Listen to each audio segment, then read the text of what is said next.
Well, welcome to my video sluts. This is going to be the eFlex5. We're going to keep this nice, short, and sweet. It's an old product line-ish, but I want to give my take on it because it's going to give relevance to future reviews. And I have to do this quick because I just sold these to one of my old friends who's also in the group. So running through it, very simple specs. These were bought off a friend in Calgary. He used them once, hated them. I used them 4 times. Kind of a filler till my Eflex5 set came in, but nevertheless, they are going to be an eFlex5. They are the one piece, so there's no upper brake, there's no external brake. They're 34+2. They have the very, very soft boot channel, which is really, really comfortable when you're doing any sort of reverse VH. Very simple specs on that. They have the adjustable knee, so you can either do the strapping down below or up top, and then they do their version of what I believe would be the professor strap, except the location's very low within the pad. But cool pad considering I was coming from an eFlex3 and a Premier 2. But it was a neat pad. There's a lot of cool functionality with this, and we'll go into it in a little bit. Blocker, straightforward. What I've noticed, at least from other eFlex lines, is they basically thinned out the profile of the blocker substantially. Again, I'm rushed, so I don't have my digital caliper. I don't have my own weigh tools, so I'm going to be using very subjective terms, which I think sucks in these videos, but it'll give you an honest interpretation of them. But thin, weight-wise, pretty light. It's a blocker as far as I'm concerned, but there's just some things we'll go over with that. Glove.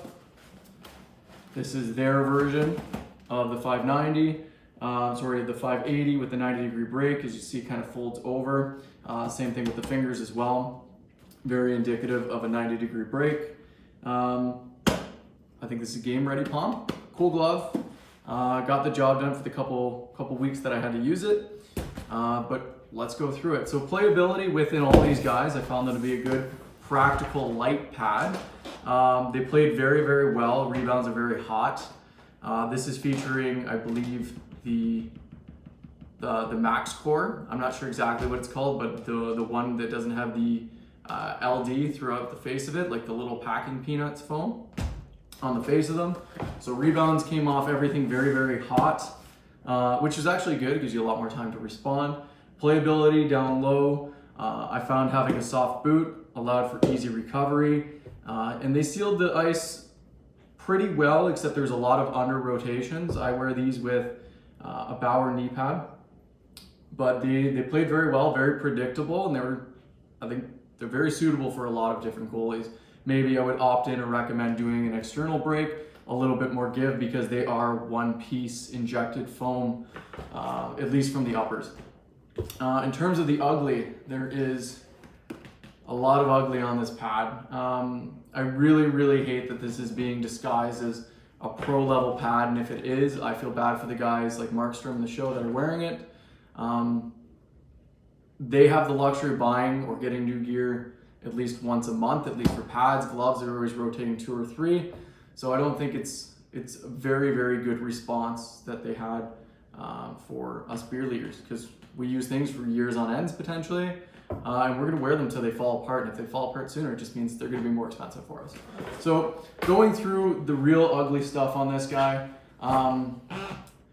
again, this is why I wish I had actual measurements, but when we look at some sampling of the equipment, we'll talk in terms of durability first and foremost.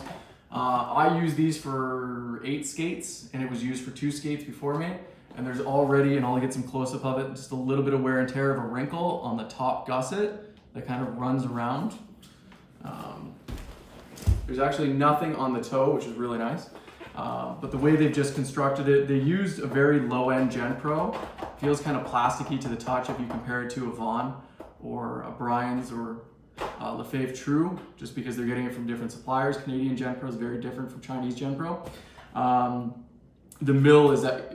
The mill and the pressing process are very different. So what you'll see with a Canadian made Gen Pro is actually a 3-layer, and it's tough to describe without actually having a sample of it. You have a fabric backing, then you have a protective layer over it, then you have your coloring, and then you'll actually have a sheen or a shine coat or a texture coat over top of that. And if you've ever seen in your War Gen Pro pads or non-weave pad and you've seen color flaking off, you know, that's usually your second layer going into the third layer, and then you'll actually start to see water absorption, and that's what keeps the pads waterproof. They just collapse. And what I've actually found with this stuff that they're using is they've actually combined those layers, the coloring and the wax coating that protects the fiber that actually gives it its strength. And once you break that, then not only do you have a structural issue potentially, depending on where it's actually put in the pad, if it's on a corner or a bend, but you actually find it takes in a little bit of water. And this is talking from a pad that's like 5, 6, 7 years old. You guys wearing pads for a year, you'll never notice stuff like that. In terms of a durability standpoint, it means they need to reinforce it with more frequent stitching, which will actually mean the pad is more expensive. So I'm going to include a video, but if you look at the stitching patterns compared to a domestic product to a Chinese one, you can actually see they're using a thinner material, a thinner nylon to sew it all together, and they're doing it more frequently. So between like your average inch, you'll see 8 to 9 throws, and then from a domestic product, you'll see much broader, consistent throws of about 6 or 7. But they are domestics using a thicker thread, so they don't need to do it. But it looks more clean because it's less stripes, it's more consistent when you're looking at all those stitch lines.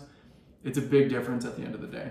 The other gripe that I have with this pad is I feel like they just took their old eFlex4 and just put in this plastic roll or this injected foam roll, which is cool in concept, but essentially it's just aesthetics. It has no practicality. It's onto the face of it. It's not inside the core.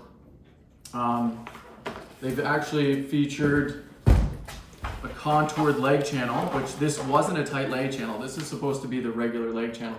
But in the video that I'll share, and even you can see it here, it dips in. And what that causes is a lack of rotation or under rotation, and combined with another issue on the pad, it doesn't give you the best playability, especially if you're wearing knee pads.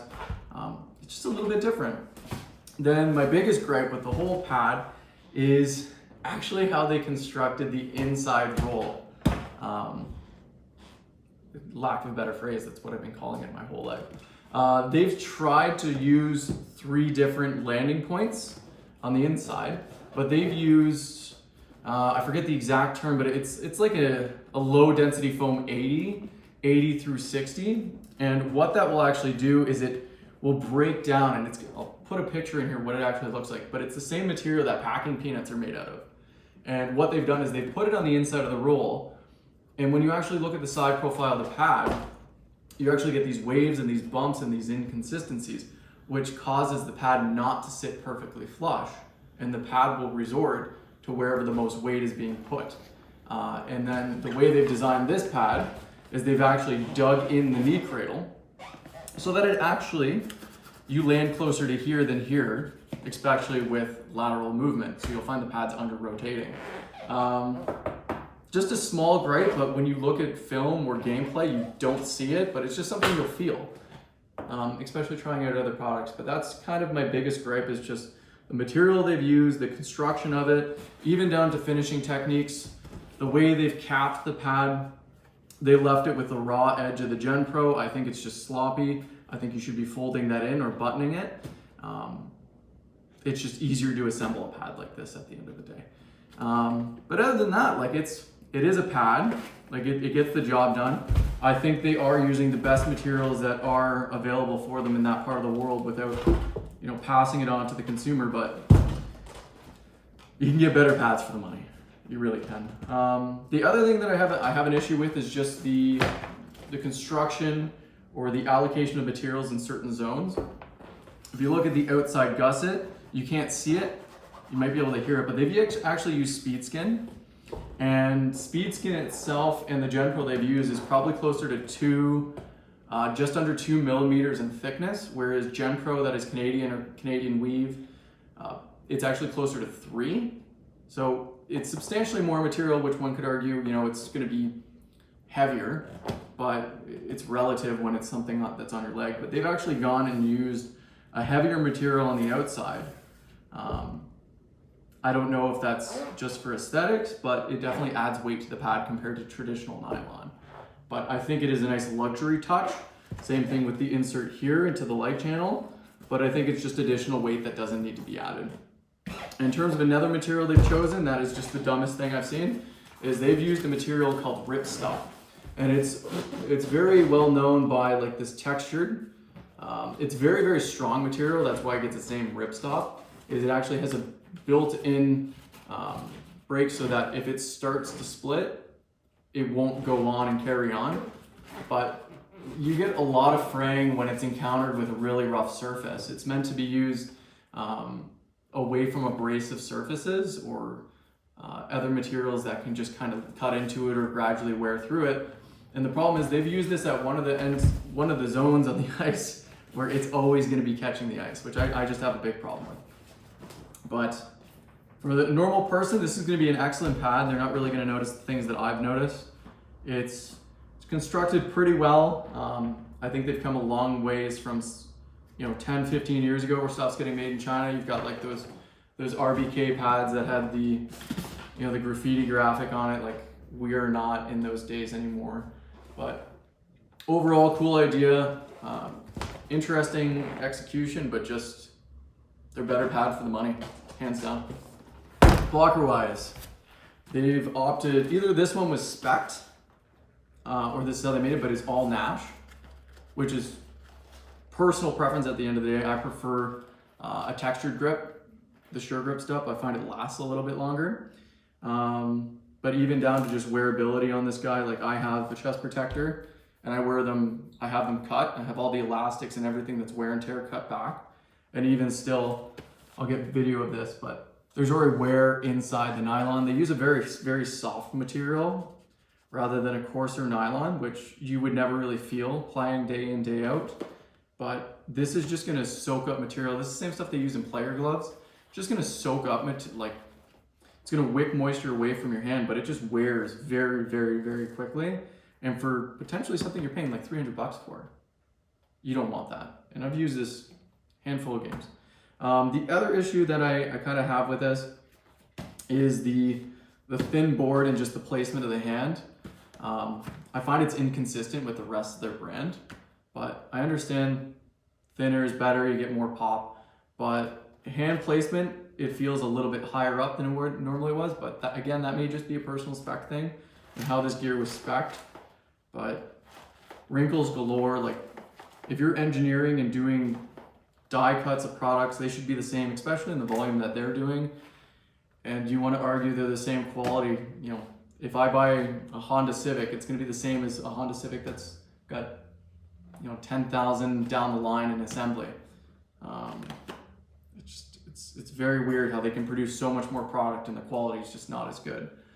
Now, so issues with the glove is really going to be form and function, and just the application of how they have actually put everything together here. So on closure, it feels like it should a little bit, but there's a couple things when you start to dissect it where you really understand that they don't know what the hell they're doing. So first thing is just the look and aesthetic of it. It doesn't look like a 590. Anybody who's used the 580, the 590 brake, they know there's usually a little bit more of a thumb presence, and they've actually angled that out of the glove. So from a 90-degree standpoint, this should kick back in, and there should be a very prominent thumb, which there isn't. The other thing that's a big notice is running down the palm. There's no reinforcement or structure to it. You're supposed to lace through the palm, giving it structural supports, and that allows you to use both brakes of the palm. So on all palms, there's two brakes that run parallel all the way down from the bottom of the T all the way down to the end of the palm. They've done none of this. So when you're closing it, it feels like you're only using one part of it because the hand pulls in the other brake closer to the palm. Now, the other part of it is when you actually look at the backhand. I have no idea why there's this much tolerance. It's just sloppy as fuck, to say the least. Working our way around the glove, they haven't folded over any of the binding to finish it off. It's all raw edge. as well as just the stitching is very, very sloppy. And I'll do slow mode video of that so you can actually see the breakdown of that. I do like how they have used leather on most of the back of the glove or their variants of Gen Pro, but it is just very sloppy. T-wise, this thing is just a hot mess. There's no reinforcement to it, nothing at all. And this is supposed to be using, you know, all their 3D materials. Palm-wise, this feels like a 10th of the Game Ready palm of the original 90-degree break. So this guy, you can see there's much more of a thumb presence.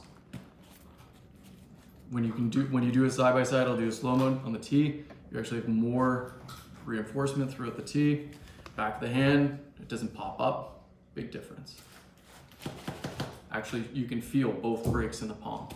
So these are things that you necessarily can't see on the shelves or you don't notice, but those are my 2 cents.